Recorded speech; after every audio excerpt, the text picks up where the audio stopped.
मुकाबला अभी केवल हमास से नहीं चल रहा है, बल्कि उसके सामने है ट्रिपल एच। एक तरफ हमास, जिससे उसकी सीधी जंग है, दूसरी तरफ हिजबुल्ला, जो कि इस युद्ध की शुरुआत के बाद कुछ दिनों में ही इसका हिस्सा बन गया था और इजराइल पर उसने रॉकेट बरसाने शुरू कर दिए थे। इजराइल के सैनिकों को, उनके पोस्ट्स को निशाना बनाना शुरू कर दिया था। और इसका तीसरा सबसे नया किरदार है हूथी आतंकवादी। अभी तक इजराइल गाजा में हमास से निपट रहा है, लेबनान में बैठे हिजबुल्लाह पर भी उसकी नजरें। लेकिन इस बीच इजराइल के तीसरे दुश्मन हूथी ने भी इजराइल पर जोरदार हमला बोल दिया। 7 अक्टूबर के बाद से हूथी की तरफ से इजराइल पर 3 बार हमले हो चुके हैं। पहला हमला 19 अक्टूबर को हुआ, जब अमेरिका ने उसकी मिसाइलों को बीच में ही तबाह कर दिया। फिर 26 अक्टूबर को लाल सागर में इजराइल ने उसके हमले को नाकाम कर दिया। 31 अक्टूबर को तीसरा हमला हुआ। हूथी ने बैलिस्टिक मिसाइल दागने की बात कही, जिसे इजराइल के एरो एयर डिफेंस सिस्टम तबाह कर दिया। हूथी ने मिसाइल इजराइल के एलियत के ऊपर दागी थी। यमन से इजराइल की दूरी 2000 किलोमीटर से ज्यादा है। इसके बावजूद यमन के हूथी विद्रोही इजराइल को निशाना बना रहे हैं। अभी तक इजराइल गाजा में हमास और लेबनान में हिजबुल्लाह की चुनौती का सामना कर रहा था, लेकिन जंग में हूथी की एंट्री से उसे 3 तरफ से हमले सहने होंगे। जो हूथी आतंकवादी है, उनके बारे में भी हम आपको बताते हैं। इसने दरअसल इजराइल पर रेड सी की तरफ से, यमन की ओर से हमला करना शुरू कर दिया है। कितने खतरनाक है ये, क्या है इनकी पृष्ठभूमि, हमारी इस रिपोर्ट से समझिए। इजराइल की सेना की कार्रवाई का ताज़ा वीडियो है, जिसमें चारों तरफ तबाही। आगे बढ़ती इजराइल की सेना है। जब हमास को लगा कि अगर इजराइल को नहीं रोका गया तो देर हो जाएगी, इसीलिए उसकी तरफ से मदद की अपील की जाती है। इस अपील के तुरंत बाद यमन का हूथी विद्रोही सामने आता है और इजराइल के खिलाफ जंग का ऐलान कर देता है।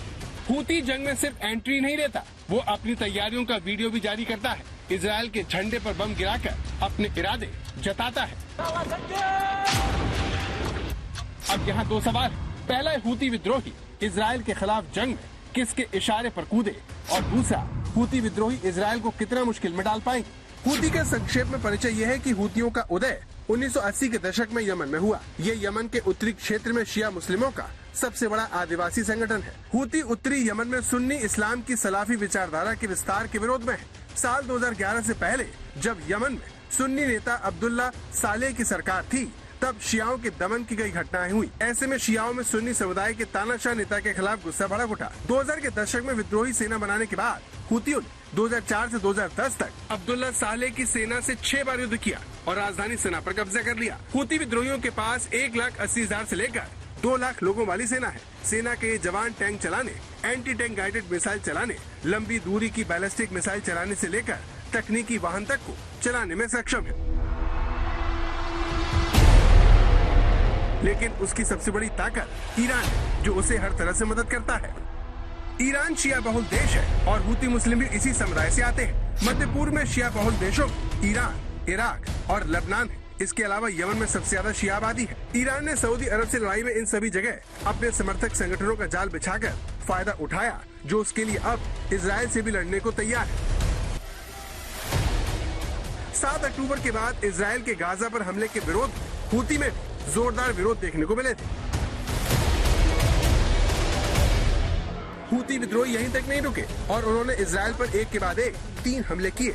7 अक्टूबर के बाद से ही लाल सागर के जरिए हूथियों का खतरा इजराइल के ऊपर मंडराने लगा। अब जिस तरह से हूथी खुलकर इजराइल पर हमले कर रहे हैं, उसने इजराइल हमास जंग के फैलने का खतरा बढ़ा दिया है, क्योंकि अभी तक इस जंग से दूर रहने वाला हिजबुल्लाह की तरफ से एक बड़ा इशारा आया है।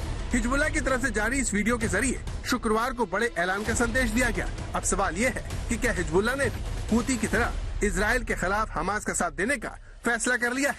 अगर ऐसा होता है तो इसे जानकार 7 अक्टूबर के बाद का सबसे बड़ा घटनाक्रम मानते हैं। ऐसा इसीलिए क्योंकि लेबनान से ऑपरेट करने वाला हिजबुल्लाह सबसे शक्तिशाली आतंकवादी संगठन है। हिजबुल्लाह हमास और हूथी के साथ मिलकर ईरान, सीरिया, इराक में मौजूद अपने समर्थक संगठनों से इजराइल को आसानी से घेर सकता है। अगर ऐसा होता है तो फिर अमेरिका को इजराइल के बचाव में उतरना पड़ सकता है, जिसका नतीजा जंग के फैलने के रूप में दिख सकता है।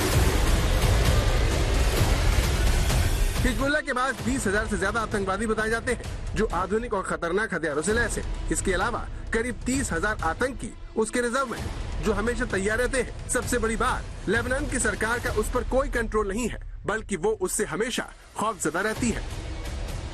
सारी दुनिया इजराइल और हमास के बीच जंग रुकने का इंतजार कर रही है, लेकिन जिस तरह से हूती विद्रोहियों ने जंग में उतरने का ऐलान किया है और हिजबुल्लाह ऐसा करने का संकेत दे रहा है, उससे आने वाले दिनों में इस जंग की भड़कने की आशंका बढ़ गई है। इस सब के बीच हमास का एक बागी भी सामने आया है और हमास का ये बागी बता रहा है कि हमास को खत्म करने का फॉर्मूला क्या हो सकता है।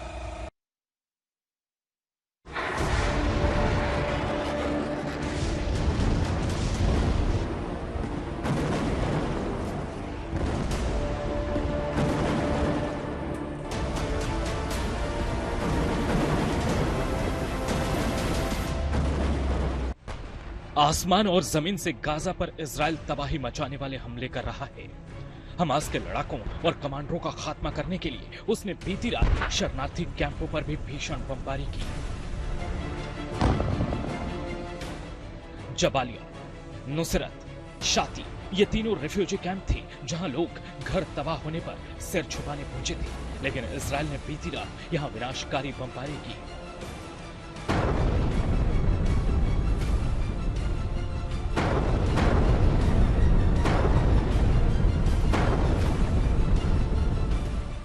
इजराइल के हमलों के बीच चीख पुकार मच गई, लाशें बिछ गई। नागरिकों की मौत को लेकर इजराइल पर गंभीर सवाल उठने लगे, लेकिन हमास जहां दावा कर चुका है कि सुरंग उसके छिपने के लिए है और नागरिकों की रक्षा का काम यूएन का है, वहीं इजरायली सेना ने दावा किया कि हमास के कमांडर रिफ्यूजी कैंपों में शरण लिए बैठे हैं। इजरायली सेना ने दावा किया कि इन हमलों में उसने हमास के सेंट्रल जबालिया बटालियन के कमांडर इब्राहिम बियारी का सफाया कर दिया। बियारी ने 7 अक्टूबर को हमास के लड़ाकों को इजराइल में कत्लेआम मचाने के लिए भेजा था। इजराइल ने दावा किया कि उसने जबालिया में हमास के कमांड कंट्रोल सेंटर को उड़ा दिया। उसके साथ मौजूद कई आतंकियों को भी मौत के घाट उतार दिया। यही नहीं, इस हमले से जमीन के नीचे हमास का ठिकाना भी तबाह हो गया। अब सवाल यह है कि हमास के बड़े कमांडर कहां हैं? याह्या सिनवार और मोहम्मद दैफ कहां छिपे हैं? उनका सफाया कैसे होगा? तो सुनिए हमास के पूर्व नेता और उसके संस्थापक रह चुके हसन यूसुफ के बेटे का बयान, जो अब हमास का कट्टर दुश्मन बन चुका है। उसने याह्या सिनवार का ठिकाना बताया है, जिसके हुक्म पर हमास ने इजराइल पर 7 अक्टूबर का खूनी हमला किया था।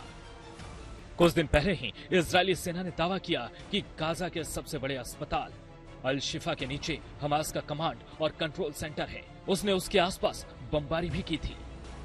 अंतर्राष्ट्रीय तौर पर इस बात को उठाया गया कि जो अस्पताल है उन पर कैसे आक्रमण किया जा सकता है, जबकि इजराइल की तरफ से ये कहा गया कि उनको ही अपना अड्डा बनाकर आतंक फैला रहा है हमास। तो अब ग्राउंड ऑपरेशंस में साफ तौर पर, स्पष्ट तौर पर उन इलाकों को देखकर और चिन्हित करके उन्हें खत्म करने की कार्रवाई चल रही है। जबालिया का जो पूरा इलाका है वहां पर कह रहे हैं कि कई ऐसे आतंकी ठिकानों को ट्रेस किया है आईडीएफ ने और उसके बाद वहां पर कार्रवाई की गई है। वहीं हमास नेता के बेटे मोसाब का दावा है कि याह्या सिनवार इसके नीचे छुपा है। उसने दावा किया कि इस वक्त हमास के जो नेता गाजा से बाहर हैं, उनकी तलाश सिर्फ इजराइल ही नहीं, अरब की एजेंसियों को भी है।